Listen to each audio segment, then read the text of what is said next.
Hello everybody, I'm trying a different angle, trying to see if this will work for a honing session. Also want to touch on a few things. Eric just put out a video, actually a couple of them, that was showing a couple new stones, sharpening stones. One from France and one from Wales. There we go. And pretty cool looking stones. I had these shales and slates that I had gotten from, different collections of stones that I had gotten online. But anyways, these have, I would say, more of a charcoal feel. If you've ever messed with charcoal in your hands and gotten on your hands, it's got a certain, not the grittiness, but a stickiness to it or whatnot. It just has its own unique feel. And when you slurry these shales up, can you see those in there? They have that similarity. But the advantage of these is you can, same with the slate, you can texturize or finish the surface to get what you want. And kind of like with the codicule, you can expand its range with it, but the codicule is a lot further range than what these do. These do from mid-range to polish, though the polish on this isn't near as high as what you would get on the Olympus stone. The slate that I have right here is just a little bit more, but it's got it's like not sterile, but it's very neutral. With this, you can have a texture that is a little bit more closer to, let's say, the codicule, where it has a little bit more feel to it, I guess you could say. But the smooth cutting is nonetheless pleasant. But if you can hear it, there is a wispy sound and texture, but it's very engaging. So Eric was talking about the Welsh stone in his recent video, how it engages. And even though this stone is pretty smooth, right now I'm just using the slurry to kind of push the cut on it. I wouldn't call it creamy, but the wispy sound is a pretty good telltale sign or feedback of kind of what it feels like. It has that. There's no grittiness to it.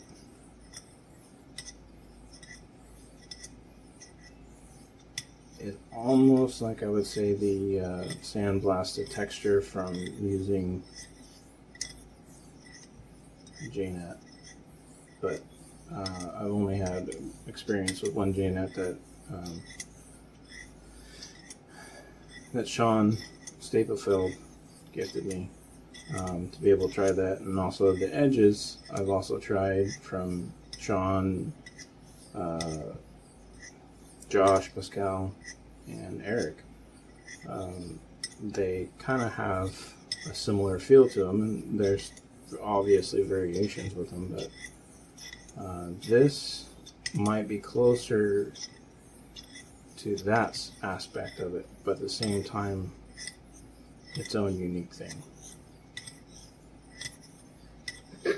And what's crazy is you get a level of consistency with these stones that some of the other stones I've tried, they don't have, and you can really make these work, and they don't go for the really high prices. And that's what the advantage of these stones are, is they're kind of not disregarded, but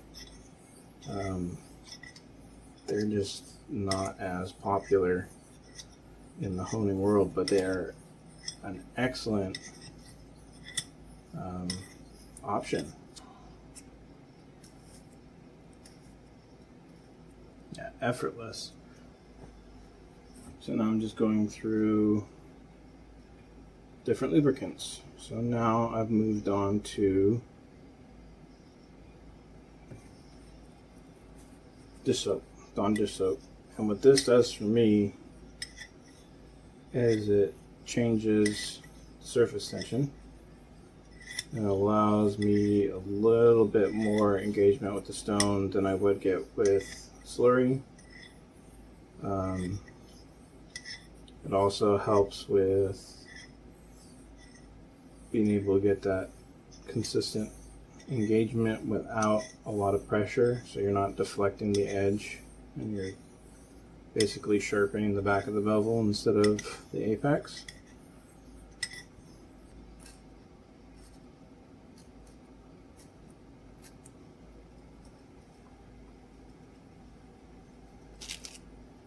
Alright, now we're doing some, move on to the next lubricant I've experimented with it. Baby oil. Don't know how many people use oil with their shales or slates, but I've been using it and it really just ups the comfort level, not just the keenness but the comfort level in it. And it also changes that feeling of suction, that texture. It's still there, but it smoothed it out a lot from using the dish soap, Dawn dish soap. Alright, so here is a little experiment that I have been working on for the last several months. And it is basically drawing on your stone, right? But I was testing out the different hardnesses. This is an art pencil. It's a softer material. I also got a bag of extremely fine powdered graphite. And I have been using this with either water or oil. I'm going to just use oil this time just to continue with what I got. And what I found, the refinement that it does, not just on this, but also on using coticals, the refinement I get has been just that much more crisper. It beats out the talc stone by miles.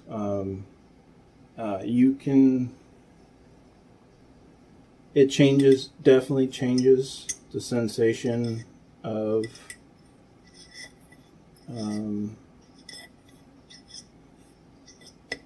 the cut.